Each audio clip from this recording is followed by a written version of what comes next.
राजधानी रायपुर में मॉनसून सत्र का आज तीसरा दिन है। आज सदन में साइबर क्राइम का मुद्दा गूंजा है। वहीं बता दें कि सुनील सोनी और अनुज शर्मा ने इस मुद्दा को उठाया है। वहीं साइबर ठगी के 1301 केस दर्ज हुए हैं, ऐसा गृह मंत्री विजय शर्मा ने जवाब दिया है। फर्जी सिम बेचने वालों पर 75 एफआईआर दर्ज किए गए हैं। 107 पीड़ितों को राशि भी वापस दिला दी गई है। साइबर भवन नवा रायपुर में केस दर्ज कराए गए हैं, ऐसा गृह मंत्री विजय शर्मा ने जवाब दिया है। राज्य में 9 साइबर थाने भी बनाए जा रहे हैं। आईजी स्तर पर अधिकारी नियुक्त होंगे। राजेश मुड़त ने कहा है साइबर एक्सपर्ट की प्रक्रिया कब तक चलेगी, ऐसा अजय चंद्राकर ने भी अब सवाल किया है। तो बड़ी खबर आपको बता रहे हैं, जो आज मॉनसून सत्र का तीसरा दिन और तीसरे दिन विधानसभा में साइबर क्राइम का मुद्दा गूंजा है। सुनील सोनी और छत्तीसगढ़ के गृह मंत्री विजय शर्मा ने क्या कुछ कहा है, पहले वो आपको सुना देते हैं। राजधानी के अंदर में सैकड़ों करोड़ रुपया ठगी हुआ है, लेकिन साइबर थाना कहाँ है बहुत कम लोग जानते हैं। और ये जो थाने हैं, इन थानों के अंदर में क्या ये सक्षम है कि जो विवेचना करके अपराध दर्ज करके वो तत्काल कार्रवाई कर सकते हैं क्या? 24 में 277 करोड़ रुपए से बना करके उसका उद्घाटन माननीय मुख्यमंत्री जी ने किया। वहां पर पूरे राज्य से कहीं का भी एफआईआर दर्ज हो सकता है। दूसरा, 5 रेंज स्तरीय भी थाने तय किए गए हैं, उन पर भी काम चल रहा है, उसका भी स्ट्रेंथनिंग चल रहा है, उसमें भी ट्रेनिंग चल रहा है। तो सुना आपने कि आज विधानसभा में साइबर क्राइम का जो मुद्दा है वो उठाया गया है और आज तीसरे दिन छत्तीसगढ़ विधानसभा मॉनसून सत्र का कार्यवाही प्रश्नकाल से शुरू हुआ। वहीं बता दें कि भाजपा विधायक सुनील सोनी ने साइबर अपराध को लेकर सवाल उठाए हैं।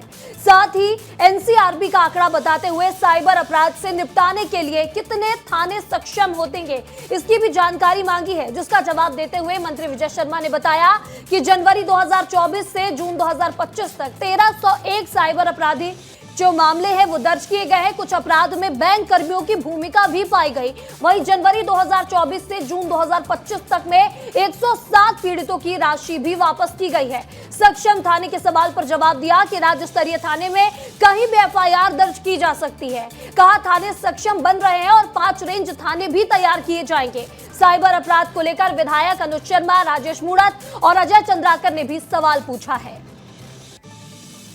तो चलिए आगे बढ़ते हैं, बड़ी खबर की ओर रुख करते हैं, जहां पीएम आवास में घूसखोरी का मुद्दा भी आज विधानसभा में गूंजा है। नेता प्रतिपक्ष ने सदन में रिश्वतखोरी का मुद्दा उठाया। बैगा जनजाति से अवैध वसूली की गई है, ऐसा चरणदास महंत ने कहा है।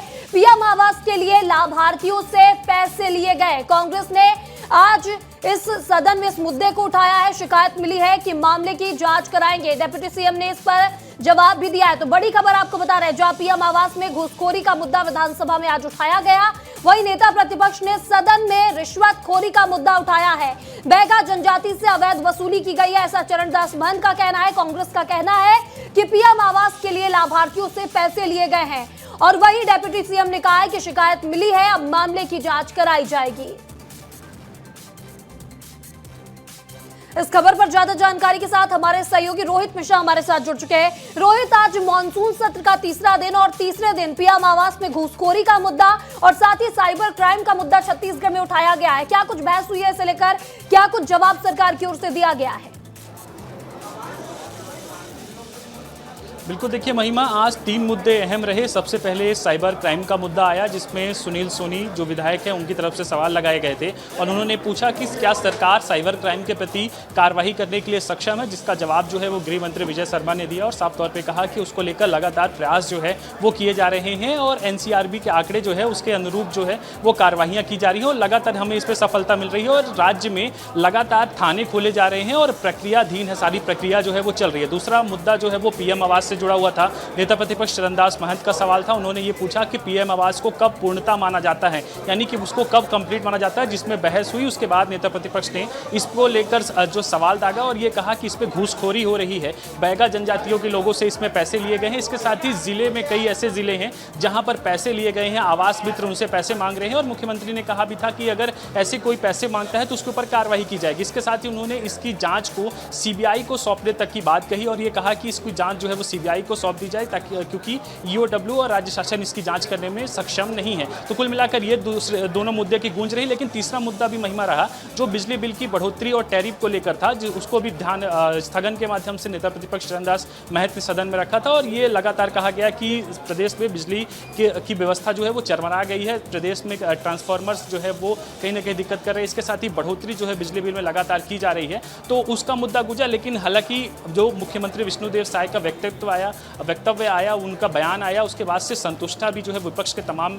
जो विधायक उन्होंने जाहिर की और कहा कि वो मुख्यमंत्री विष्णुदेव साय के वक्तव्य से जो है वो खुश हैं और वो ये मान रहे हैं कि मुख्यमंत्री ने इस विषय को गंभीरता से लिया है। इसलिए उन्होंने भरी सदन में सभी विधायकों के सामने, बिल्कुल रोहित, तो यहाँ पर रोजाना जो सदन है, सदन में बड़े बड़े मुद्दे छत्तीसगढ़ के गूंज रहे हैं और आज जिस तरह से पीएम आवास योजना में रिश्वतखोरी को लेकर मुद्दा गूंजा है, जिसकी जांच की बात भी सरकार की ओर से कही गई है, साइबर क्राइम को लेकर भी छत्तीसगढ़ में क्या कुछ काम किए गए, इससे लेकर भी जानकारी दी गई है। इस तमाम जानकारी के लिए आपका बहुत बहुत शुक्रिया रोहित।